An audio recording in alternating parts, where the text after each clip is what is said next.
So, good morning mga boss. Ito ang ating unang customer ngayong umaga. KTM RC 200 from Indang, Davao del Sur. Galing pa ng Mindanao yan.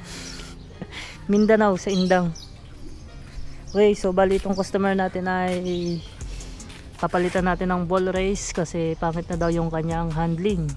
So, ginawa ko na rin to dati. Bali, ang ginawa ko dito is yung bushing ng kanyang swing arm.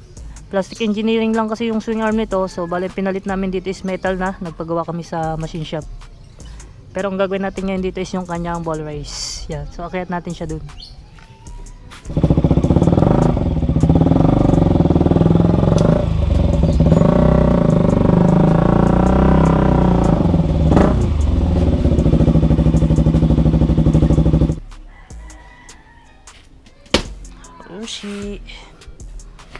Ayan, so bali papalitan natin to ng ball race.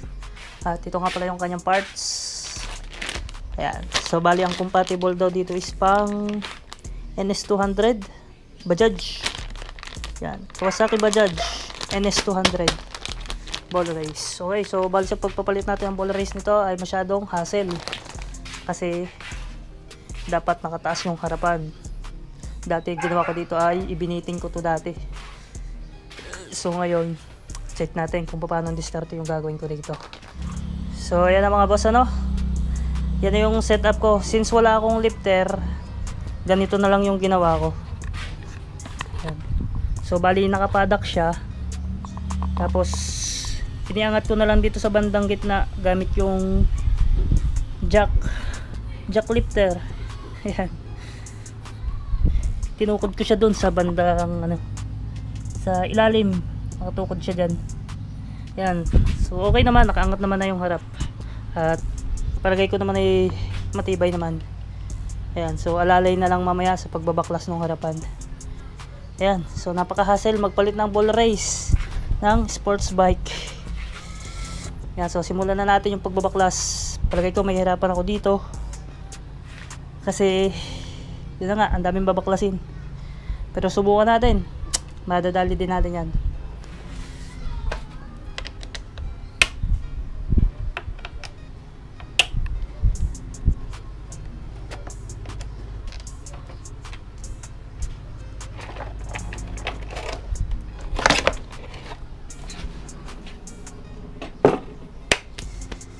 Kaya nagdudum yung kamay natin.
Kahaba naman ng puta. Ano ng tornilyong to ah. Tayo na.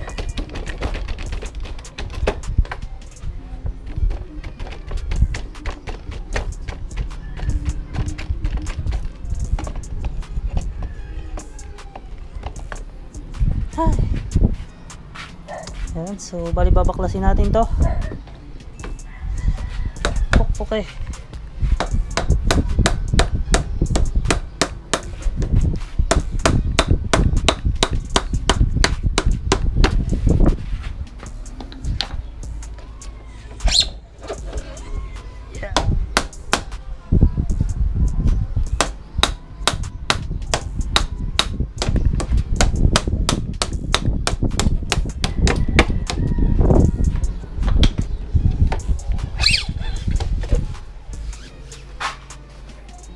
Yeah. So yan, baklasin na natin to. Since wala tayong pangkalas dito, pupukpukin lang natin yan. Pukpok gaming tayo ngayon.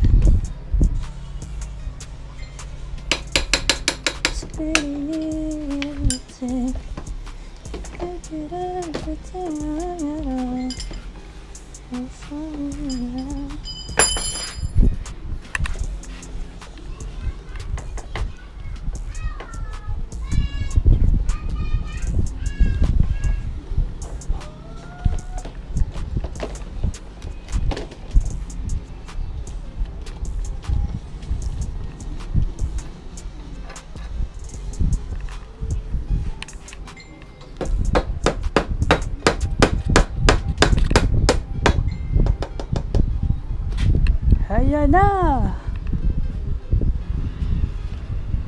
Palitan natin ito ng ball race. Ay, yagi.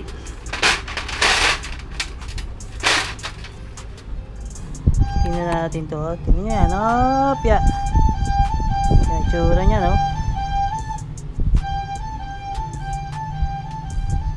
Lupa na, hindi na to grasa. Lupa na, oh.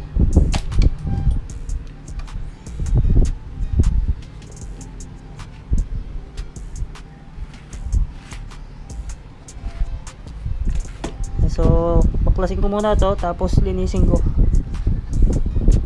Tapos palitan natin ang bagong ball race.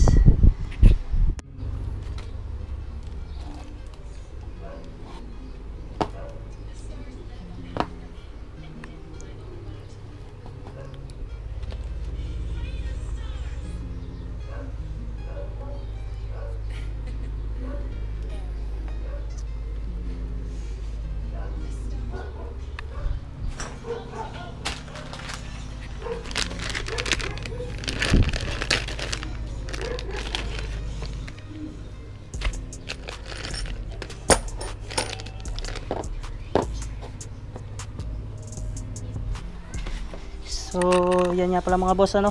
Bali, nag-modified nga pala ako ng tools. Ito. Kasi wala tayong tools para dito sa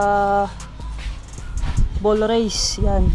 So, para mailubog natin to, kailangan natin to. Yan, minodified ko lang to, nagawa lang ako nito. Buti meron ako nito. Ito ay yung ano, bearing puller to. So, dinuktungan ko na lang para umabot siya dun sa kabila. So, bali, ang mangyayari is ilalagay natin to dito. Tapos ito ay dito. Ayan, nakapasok na siya dyan. Tapos ikakabit ko itong isang ano, washer na malaki. At gagamitin natin yung luma. Saan na yun? Ayan, gamitin din natin itong lumang ano, ball race. Okay, so ito yung nahanap kong nut. Bali, ganito ang gagawin natin dyan. Ayan. Ito yung lumang ball race. Tapos ito yung washer. Papasok ko siya dun sa ginawa ko kaninang puller dito. Diyan.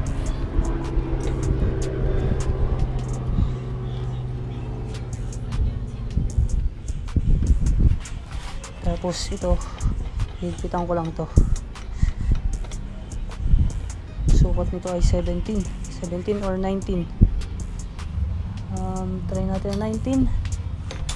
Yan, so 19. Bali, higpitan lang natin to para mahila yung nasa ilalim.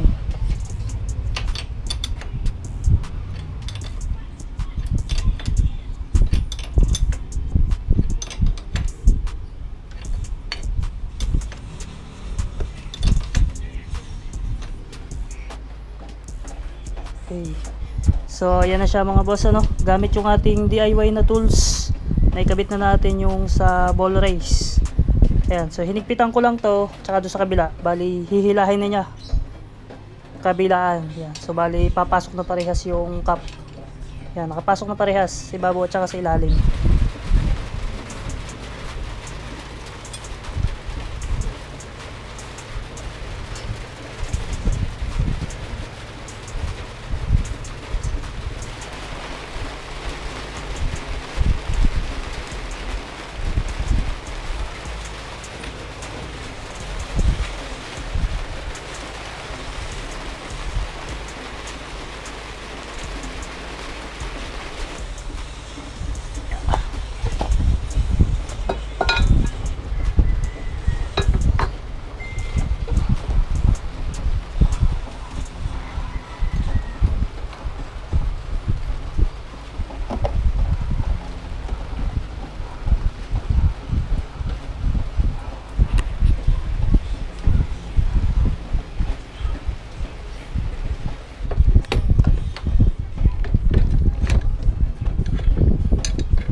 so yan mga boss, natapos na natin itong KTM RC200. Napalitan na natin siya ng ball race. Ayan, so bali itetest ride natin siya dito sa labas para malaman natin kung talagang nagbago na nga yung kanyang handling. So ayun, bali yung ball race na ikinabit dito is pang NS200 Bajaj. So same parts lang. Okay, so test ride natin.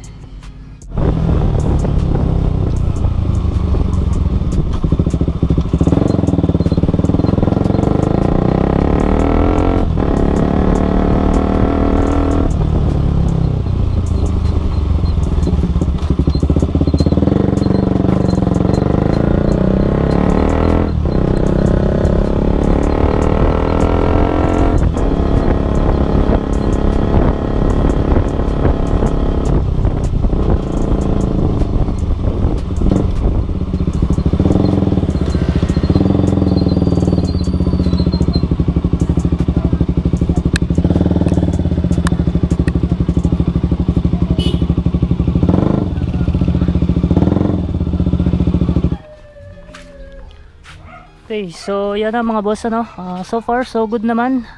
Okay naman yung takbo niya at okay naman yung handling. Yan, so wala siyang kabig at wala din namang lagutok. All goods na.